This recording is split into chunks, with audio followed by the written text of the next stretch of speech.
Welcome to another episode of CBN Live, the weekly live show dedicated to cybersecurity for business. Presented by EK3 Technologies, Florida's award-winning authority on cybersecurity and cyber risk mitigation and management.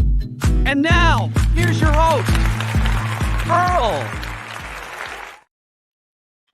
Good morning, everyone, and welcome to today's CBN Live. My name is Earl, and we are live right now on Facebook, LinkedIn, Twitter, YouTube, and Instagram. And it is an absolute privilege to be here with you today, launching what promises to be an enlightening journey into the world of cybersecurity, tailored specifically for our small business community. And the best part, we are doing this live, which means that your comments and questions are coming in real time. And I'll be answering them on the air. So don't hesitate to engage, right? Let's dive into these critical threats together, armed with the latest insights and strategies to protect our digital frontiers. Now, today's focus is going to be on leveraging cloud services to enhance our cybersecurity efforts, with a special emphasis on the importance of being meticulous with contracts and understanding the data backup policies. The move to the cloud offers many advantages, and this includes advanced security features, but it's crucial to remember that these benefits come with responsibilities, especially when this comes to your data. First off, when selecting a cloud service provider, it's imperative to read the contracts and terms of service carefully. What you're looking for here isn't just what services they provide, but also understanding the scope of their responsibilities. A very common misconception among many business owners is the belief that cloud providers are responsible for data backup. In reality, while providers like Microsoft 365, Gmail, and Dropbox ensure the availability and integrity of their services, the onus of backing up your data in their service often falls squarely on your shoulders. The distinction is very critical. Services like Microsoft 365 or Gmail offer robust platforms for communication and collaboration. And while they do have policies in place to protect your data on their servers, they are not foolproof backups in the event of a data loss on your end, be it through accidental deletion, malicious actions, or other reasons. Dropbox, for instance, is designed to sync your files across your device. And while it does keep a history of changes, it is not a substitute for a comprehensive backup solution. And this is where the importance of a secondary backup plan comes in. Ensuring that you have a separate, dedicated backup solution means that your data remains secure and recoverable, even in scenarios where the cloud service's built-in recovery features might fall short. Integrating local and cloud security efforts, as we often discuss, is vital, and so is having a multi-layered backup solution. This could involve using cloud services that are specifically designed for data protection, alongside with physical backups on external drives, or even a different cloud service to ensure redundancy. The goal here is not just to protect your data from external threats, but also from accidental losses or failures.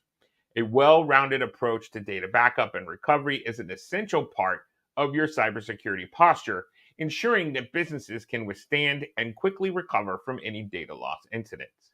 Remember, cybersecurity is not just about protecting against unauthorized access. It's also about ensuring the availability and integrity of your data, which is a critical asset to your business. By adopting a comprehensive approach that includes careful contract review, understanding the limits of cloud services responsibilities, and implementing a robust backup strategy, you're setting your business up for resilience in the digital age. Now, I want to take a moment to address some of the questions that I see coming in here regarding implementing some of these strategies. Let's see. All right, so the question came in. It says, I have Office 365. Aren't they responsible for my email security? Well, the answer is yes and no. Microsoft 365, which it's now called, it used to be called Office 365, does help keep your email safe from spam and bad stuff like viruses. And Microsoft gives you the tools to make your email even safer, but it's up to you to use them, right? Think of this. Microsoft builds a strong fence around your email, but you need to lock the gate. And that means that making sure your passwords are strong, making sure they're changed every so often, enabling 2FA, right? And being careful not to click on suspicious links. These are all things that you need to do when you have an Office 365 environment.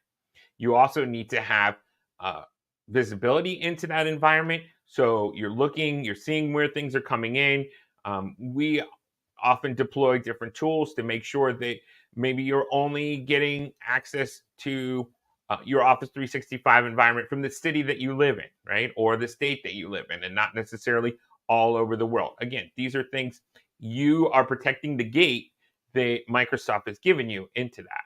Also, I have to warn you that Microsoft has recently, actually Microsoft and I believe Gmail recently updated their terms of service to state that if you don't protect your environment and you don't put certain minimum safeguards in place to protect your environment, and as a result of your actions, it affects other people's cloud environments, then you could be held responsible for that. So it's important to make sure that you have those protections in place. Looks like I do have another question here. So if I'm using Google Docs and I have files stored there, is Google responsible for storing these files if I accidentally delete them? And the answer to that question is, if you're using Google Docs and you accidentally delete a file, I believe you have about a month to get it back from the trash. Now, Google makes sure that you can undo mistakes like deleting a file or an old version of a document. But if a file gets lost for good, or it's been too long since you deleted it, etc., Google cannot bring it back. So that's why it's a good idea to keep your own backups or of important stuff, like just in case that a file is deleted. Also, you should make sure when you're putting together your backup plan that you are storing files and backing up files for the legal amount of time that you're supposed to keep them. So maybe you're supposed to keep them for 7 years and Google's only keeping them for 30 days, right? So you need to make sure that your backup plan includes your legal responsibilities for backed up data. So as we draw today's discussion to a close, I want to emphasize that navigating the digital landscape safely is a continuous journey and not just a one-time effort. The threats that we discussed today are ever evolving, but so are our defenses, our knowledge, and our vigilance. So proactive measures can turn the tide into our favor. Thank you so much for tuning in to CBN Live today, the Cybersecurity Network for Business. If you found value in today's episode, I encourage you to not only apply these insights to your business, but share them with your network. Awareness is the first step towards a more secure environment for all of us. And if you haven't already, please subscribe to our channel or platform. By subscribing, you'll stay updated on the latest cybersecurity threats, insights, and practical tips to protect your business. Your support helps us reach more small business owners and empowers our community to stand strong in the face of digital threats. Together, we can build a future where every small business is fortified against cyber risks. Remember, cybersecurity is a team sport, and every share, every subscription, and every proactive step that you take makes us all a bit safer. Until next time, stay informed, stay secure, stay cyber strong, and let's continue to safeguard our digital frontier. Goodbye for now. We'll see you next week, right here at 10:30 on the next episode of CBN Live.